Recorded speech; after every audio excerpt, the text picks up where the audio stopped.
Good morning, my dear students. In this video, I would like to discuss the chapter The School for Sympathy. This is an essay written by E.V. Lucas. When the chapter begins, we find that the narrator talks about a school.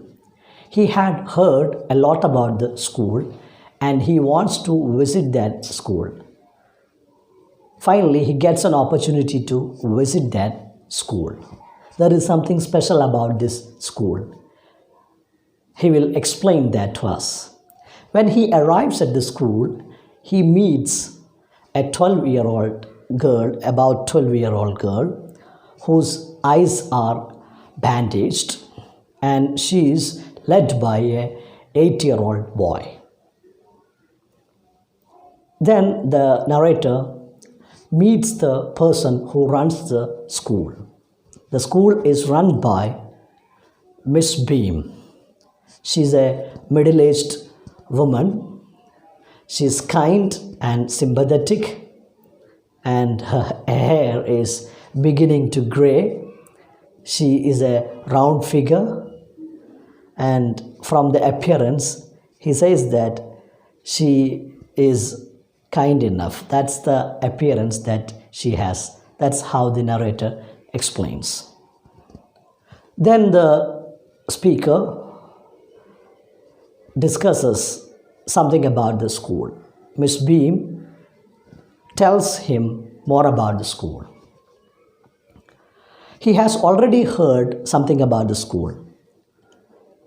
That is why he arrived here. Miss Beam explains more about the school. She says that in her school, they teach what is required for the students. That is spelling, basic reading, that is how to read and write, and also some basic calculation, adding, subtracting, and some other basic things, only what is required for the students. And the rest is given to them by talks or reading out to them. That's all. So very simple method that they adopt. And she says another important aspect about that school. Here they try to teach not thought but thoughtfulness. That is sympathy, valuing others, respecting fellow human beings and other human qualities. Now the speaker is asked to look outside the window. Miss Beam asks him to look at outside. When he looks outside, what he can see is some students, some children, they are playing happily, but something that he notices, that is, some are lame, some are blind, some have some other difficulty, it seems. And when Miss Beam asks him about this, he narrates, he says that he can see some happy children, but they have, it seems that they have some disabilities. Then Miss Beam replies to him that they have no such problems, but it is something that they have in that school. What is that? In that school, they make students to have their blind day or deaf day or dumb day once in a week. Why do they do that? They make the students to understand the feelings of those who suffer from some problems, some of the misfortunes of our fellow beings. We can understand the problems of our fellow beings when we experience it. That is what the idea behind this. So when the students act out these things, that is, if it is a blind day, their eyes are tied overnight. So they wake up as blind the next day. and another student will have to help that particular student. So what happens in that process? The person who is supposed to be blind on a particular day will come to know about the problems of the blind, and the one who helps that person will learn how he suffers, or how important it is to help his fellow being. So in that way, when students act out these things, they come to realize the importance of serving their fellow beings. In our society, we find that many people are suffering, or they have some disabilities, but we never tend to give that importance. So here Miss Beam trains the children to appreciate the value of understanding, caring others. Then Miss Beam invites the speaker to have an interaction with these students. So he goes to the garden and meets with the girl who is blind on that particular day. The first question that he asks, whether this girl will she try to peep at, or try to remove her bandage and try to deceive others.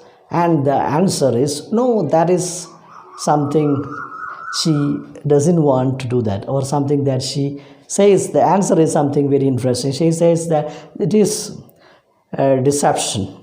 So she doesn't want to deceive. So this is also very important.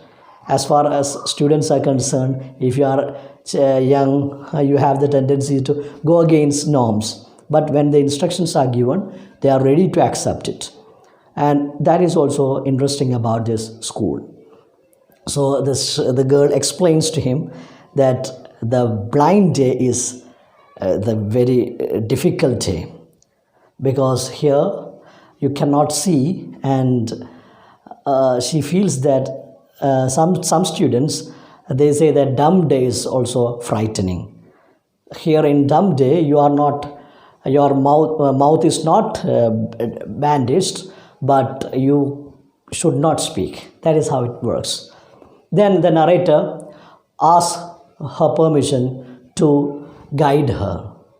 So he walks with that girl, and she asks him to explain, or describe the things that he sees around that school. So when he meets with the people, when he describes those people around her, she identifies them very well. So that is also very interesting for the narrator. So he comes to realize that how important is to observe things in our life. So during that walk, he comes to know more about this school, and also he begins to learn the importance of understanding and valuing others. He is taking care of a blind, and in that discussion, he learns more about the institution, and it was when the time comes for him to leave, he leaves with a thoughtful mindset. That is, it is difficult for him now on not to appreciate the sufferings of others. This is the idea that this essay shares with us.